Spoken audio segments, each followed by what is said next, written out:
नमस्कार, मैं हूं शशि तुषार शर्मा और आप देख रहे हैं चुनाव आज तक।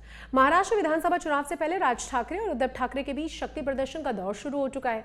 अभी तक चुनावी रैलियां, यात्राओं और भाषणों के जरिए दोनों ठाकरे अपनी ताकत को दिखा रहे थे, लेकिन अब दोनों के बीच वर्चस्व की लड़ाई सड़कों पर आ गई है।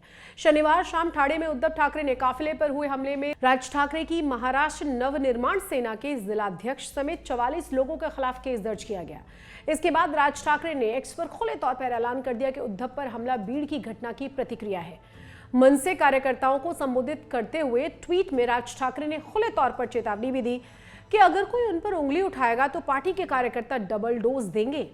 राज ठाकरे का यह संदेश स्पष्ट संकेत है कि महाराष्ट्र में इस साल नवंबर में होने वाले विधानसभा चुनावों को वो एग्रेसिव तरीके से लड़ने वाले हैं। इससे यह भी संकेत मिलता है कि आने वाले चुनाव राज ठाकरे के लिए करो या मरो जैसे हैं। इस बार उनकी पार्टी महाराष्ट्र नवनिर्माण सेना अच्छा प्रदर्शन अगर नहीं कर पाई तो पार्टी का अस्तित्व ही संकट में पड़ जाएगा। उद्धव ठाकरे के काफिले पर हमले के बाद राज ठाकरे ने एक लंबा संदेश लिखा है। राज ठाकरे ने संदेश से महाराष्ट्र की राजनीति में एक बार फिर से ठाकरे वर्सेस ठाकरे का दौर शुरू हो चुका है। ऐसा पहली बार हुआ है जब राज ठाकरे ने खुले तौर पर उद्धव ठाकरे को चुनौती दे डाली हो।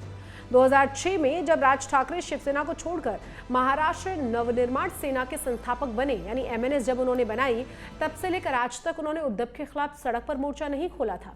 मगर ठाणे में उद्धव के काफिले पर गोबर, चूड़ी और सुपारी से किए गए हमले ने तय कर दिया है कि अब राज ठाकरे निर्णायक लड़ाई लड़ रहे हैं। उद्धव की पार्टी राज ठाकरे की हालत तो समझ ही रही है। उसे यह भी अंदेशा है कि राज ठाकरे उसके वोट बैंक में सेंधमारी कर सकते हैं और इसीलिए शिवसेना यूबीटी राज ठाकरे पर सीधा हमला करने के बजाय बीजेपी पर भ्रम फैलाने का आरोप मढ़ रही है।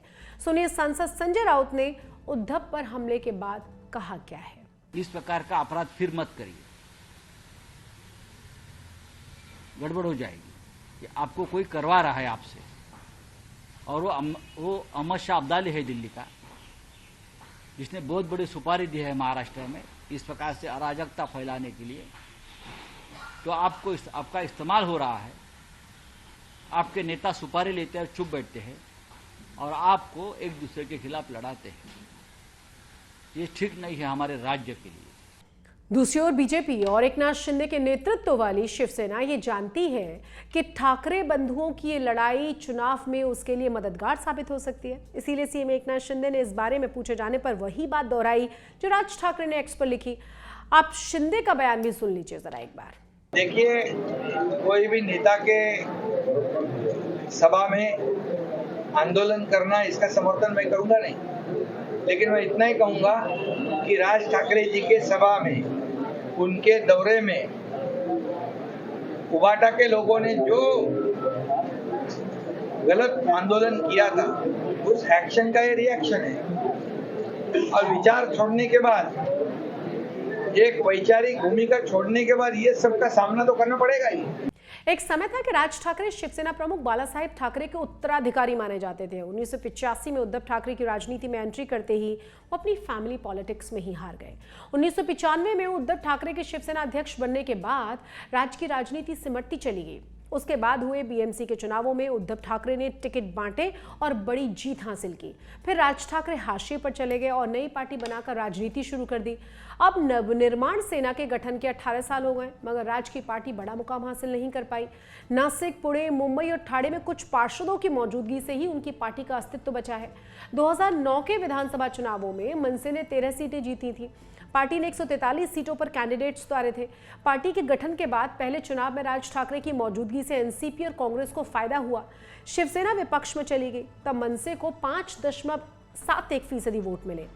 2014 के चुनाव में महाराष्ट्र नवनिर्माण सेना को सिर्फ एक सीट और 13.15% वोट मिल पाए। 2019 के विधानसभा चुनावों में मनसे का जनाधार और खिसक गया।